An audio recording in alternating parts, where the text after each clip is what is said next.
सहीह अल बुखारी हदीस नंबर 1। और अल्लाह अज़्वजल का ये फरमान, इन्ना औहैना इलैका कमा औहैना इला नूहिन वन नबिय्यीन मिन बादे, हमने बलाशबा ए मोहम्मद आपकी तरफ वही का नुज़ूल इसी तरह किया है जिस तरह हजरत नूह अलैहिस्सलाम और उनके बाद आने वाले तमाम नबियों की तरफ क्या था।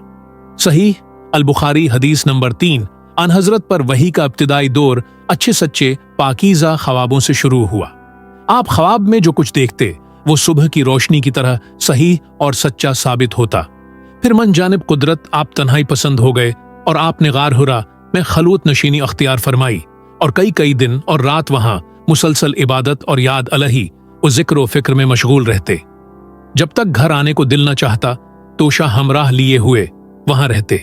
तोशा खत्म होने पर ही अहलिया मोहतरमा हजरत खदीजा रजी अल्लाह अन्हा के पास तशरीफ लाते और कुछ तोशा हमराह लेकर फिर वहां जाकर खलूत गुज़े हो जाते।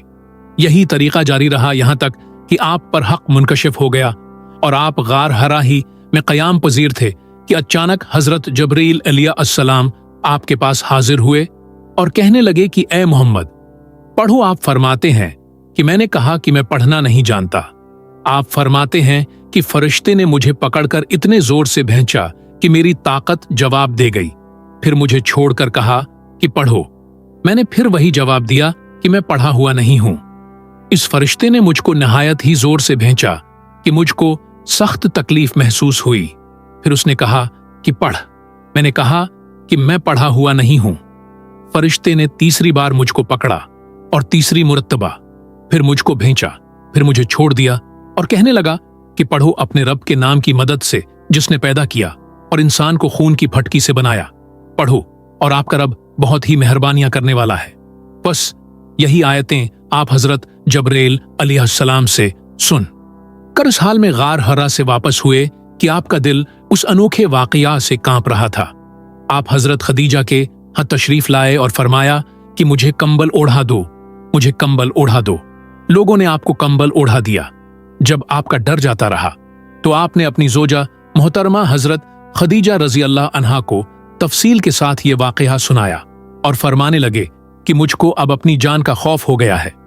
आपकी अहलिया मोहतरमा हजरत खदीजा रजी अल्लाह अन्हा ने आपकी ढारिस बंधाई और कहा कि आपका ख्याल सही नहीं है। खुदा की कसम आपको अल्लाह कभी रसुआ नहीं करेगा। आप तो अखलाक फाजला के मालिक हैं। आप तो कन्बा परौर हैं। बेकिसों का बोझ अपने सर पर रख लेते हैं। मुफलिसों के लिए आप कमाते हैं। मेहमान हैं नवाजी में आप बेमिसाल हैं और मुश्किल वक्त में आप अम्र हक का साथ देते हैं।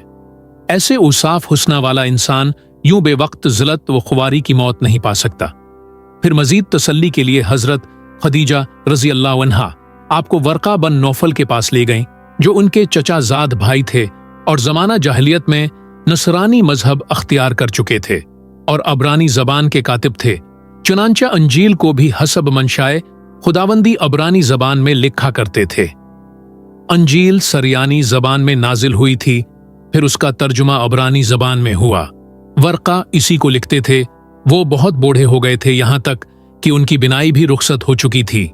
हजरत खदीजा रजी अल्लाह उन्हा ने उनके सामने आपके हालात बयान किए और कहा कि ए चचा जाद भाई, अपने भतीजे मोहम्मद की जबानी जरा उनकी कैफियत सुन लीजिए। वो बोले कि भतीजे, आपने जो कुछ देखा है उसकी तफसील सुनाओ।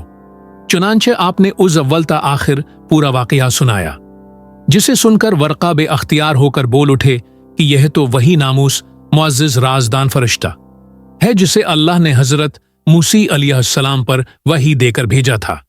काश मैं आपके उस अहद नबूत के शुरू होने पर जवान उम्र होता। काश मैं उस वक्त तक जिंदा रहता जबकि आपकी कौम आपको उस शहर से निकाल देगी। रसूल करीम ने यह सुनकर ताजब से पूछा कि क्या वो लोग मुझको निकाल देंगे, हालांकि मैं तो इनमें सादिक व अमीन व मकबूल हूं। वर्का बोला, हाँ ये सब कुछ सच है, मगर जो शख्स भी आपकी तरह अम्र हक लेकर आया लोग उसके दुश्मन होंगे ही हो गए हैं। अगर मुझे आपकी नबूत का वो जमाना मिल जाए तो मैं आपकी पूरी पूरी मदद करूंगा। मगर वर्का कुछ दिनों के बाद इंतकाल कर गए। फिर कुछ उर्सा तक वही की आमद मौकूफ रही।